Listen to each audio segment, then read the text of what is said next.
আসসালামু আলাইকুম এভরিওয়ান, সবাই কেমন আছেন? আশা করি সবাই ভালো আছেন। আপনারা হয়তো জানেন যে কোটা আন্দোলনকে কেন্দ্র করে বাংলাদেশের ফেসবুক এবং ইউটিউব এবং টিকটক সকল ধরনের সোশ্যাল মিডিয়া সার্ভার ডাউন করে রাখা হয়েছিল যাতে কোনো খবর লিক না হয় এজন্য।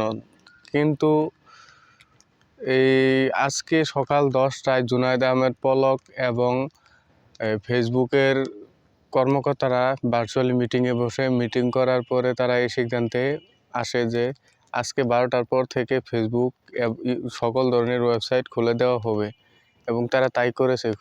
ফেসবুক খুলে দিয়েছে। আমি 12টার পর থেকে আমার ফেসবুক পেজে ঢুকতে পারছি এবং সকল ধরনের ভিডিও দেখতে পারছি, কিন্তু নেটওয়ার্ক প্রবলেমের কারণে আমি ভিডিও আপলোড দিতে পারছি না। এটাই সমস্যা। তা আপনাদের কীরকম সমস্যা হচ্ছে নাকি আমাকে অবশ্যই কমেন্ট করে জানাবেন।